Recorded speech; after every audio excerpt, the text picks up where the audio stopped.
Hello everyone, मैं भूषण गायकवाड़ आप सभी का बहुत बहुत स्वागत करता हूं हमारे इस ऑनलाइन प्लेटफॉर्म पर। तो दोस्तों, आज हम पढ़ने वाले हैं एरर डिटेक्शन। जी हाँ। तो स्पॉटिंग एरर या फिर एरर डिटेक्शन क्या होता है, इन्हें हम समझेंगे। बहुत ही इंटरेस्टिंग क्वेश्चंस आज मैं आप लोगों के लिए लेकर आया हूं। तो चलिए शुरू करते हैं।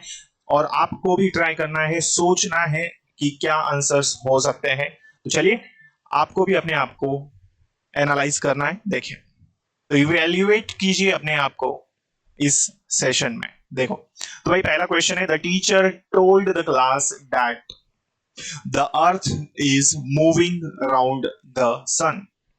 है ना। शिक्षक ने क्लास को बताया कि पृथ्वी जो है वो घूम रही है, पृथ्वी घूम रही है सूर्य के चारों ओर। है ना। तो बेटा, पृथ्वी सूर्य के चारों ओर घूम रही है। क्लियर है इतनी बातें? बिल्कुल यही है। तो अब इसमें पहला पार्ट हमें दिया है कहां पर? देखो, तो भाई पहला पार्ट कहां पर दिया है? यहाँ टोल्ड के बाद दूसरा दिया है द के बाद, और सी वाला दिया है मूविंग के बाद, और फोर्थ दिया सन के बाद, और आखिरी दिया है नो एरर। यहां तक चीजें क्लियर है ना। तो ध्यान से समझना है। देखो, तो शिक्षक ने क्या बोला है क्लास से कि पृथ्वी सूर्य के चारों ओर घूम रही है ना, परिक्रमा कर रही है। तो अब मुझे बताइए, पृथ्वी सूर्य के चारों ओर परिक्रमा कर रही है तो ऐसे ही घूम रही होगी। क्लियर यहां तक? तो अब आप मुझे बताएं और सोचो कि पृथ्वी सूर्य के चारों ओर परिक्रमा कर रही है। ये हैबिचुअल फैक्ट है, बिल्कुल सही है ना। तो यूनिवर्सल ट्रूथ जितने भी होते हैं दोस्तों, वो सारे के सारे प्रेजेंट इंडेफिनिट टेंस में आते हैं। बिल्कुल यही है। और यदि मैं इस क्वेश्चन को डिटेल में समझू या आपको बताओ, तो भाई यहां ये दिख रहा है टोल्ड। तो the teacher told the class, ये हमारा रिपोर्टिंग वर्ब हो गया। ये क्या हो गया बेटा? रिपोर्टिंग वर्ब है। इट मीन्स ये क्वेश्चन जो है ये नरेशन का है, और इनडायरेक्ट में बनाए। कैसे बनाए? क्योंकि यहां पर डैट भी तो दिया है, और डैट हमारा कनेक्टर है। तो सिंपल सेंटेंस है, और the earth is moving around the sun, पृथ्वी सूर्य के चारों ओर घूम रही है या घूमती है। तो ये वाला सेंटेंस जो है वो रॉन्ग है। तो पार्ट नंबर सेकेंड में, पार्ट नंबर जो 3 दिया है, अर्थ इज मूविंग, ये रॉन्ग है। तो यहां ये होना चाहिए अर्थ मूव्स। क्या होना चाहिए? अर्थ मूव्स होना चाहिए। पृथ्वी सूर्य के चारों ओर परिक्रमा करती है। क्लियर यहां तक? आई थिंक ये आपको क्लियर हो चुका होगा। कोई दिक्कत इसमें? चलो, यहां तक कोई दिक्कत तो नहीं है। क्लियर है? गुड। तो ये क्वेश्चन समझ में आया। ऑप्शन नंबर सी हमारा आंसर होगा। चलो आगे बढ़ते हैं। नेक्स्ट क्वेश्चन नंबर नेक्स्ट क्या दिया है? If you would have informed me I would have taken some action against you.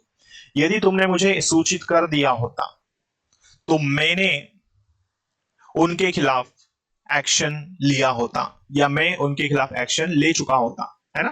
तो यदि आपने मुझे सूचित कर दिया होता, यदि आप मुझे सूचना दे देते, तो मैं उनके खिलाफ एक्शन ले लेता। क्लियर है? कोई दिक्कत तो नहीं है। तो इस तरह से ये क्वेश्चन है ना। इसमें एरर कहां कहां पर है देख लो। तो पहला पार्ट है हैव के बाद, दूसरा है यहां पर फिर से हैव के बाद, थर्ड वाला दिया है देम के बाद, और चौथा दिया है नो एरर। ठीक है। तो ये अगर हम देखें तो ये भाई ये अपने को कंडीशनल सेंटेंस दिख रहा है, पास्ट कंडीशनल सेंटेंस है। क्या दिख रहा है?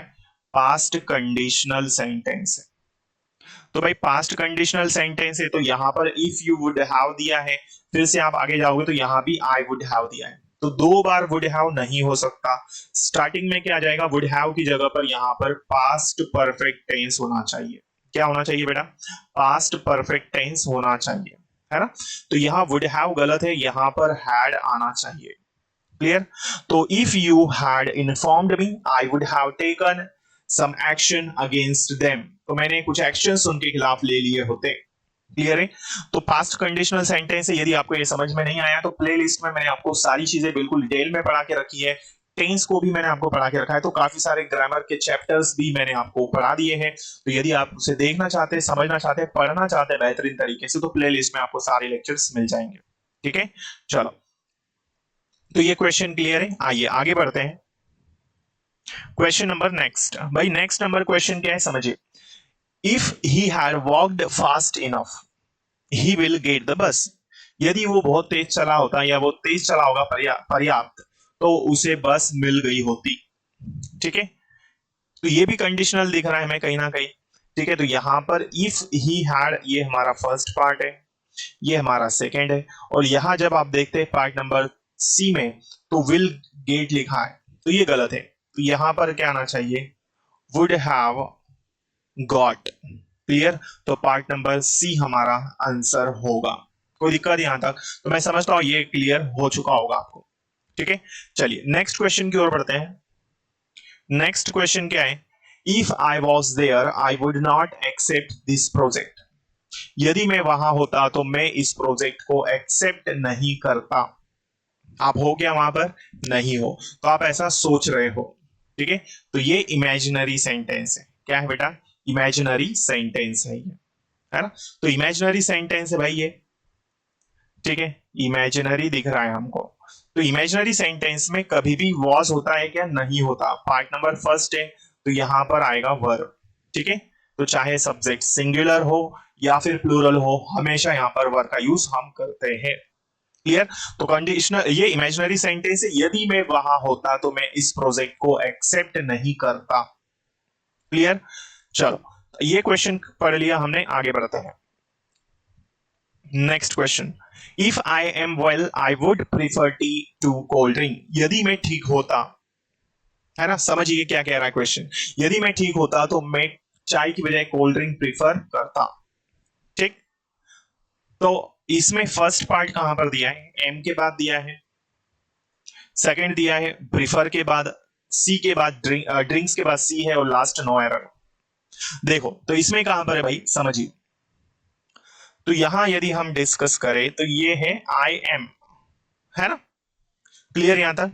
चलो, तो आई एम दिया है, यदि मैं वहां होता तो ये भी इमेजिनरी ही दिख रहा है, तो यहां भी वर आएगा, क्योंकि लास्ट में क्या दिया है, आई वुड प्रीफर दिया है। तो ये भी हमारा इमेजिनरी सेंटेंस पर बेस्ड एरर है ना? तो बेटा ये सारी चीजें मैंने आपको पढ़ा दी है, प्लेलिस्ट में आपको इसके लेक्चर्स मिल जाएंगे, है ना? तो अच्छे से पढ़ लीजिएगा, यदि आपने नहीं पढ़ा है तो बेहतरीन तरीके से मैंने पढ़ा के रखा। ठीक है, चलो, तो यदि आप इस चैनल पर पहली बार आए हैं तो इसे सब्सक्राइब कर लीजिए, ताकि आने वाली क्लासेस के नोटिफिकेशंस आपको मिल सके, और जो भी स्टूडेंट्स तैयारी कर रहे हैं उन तक आप इस चैनल को जरूर शेयर करें। ठीक है, इसके बाद में हम अगली क्लास में फिर मिलेंगे, तब तक के लिए जय हिंद, जय भारत, भारत माता की जय। Thank you so much.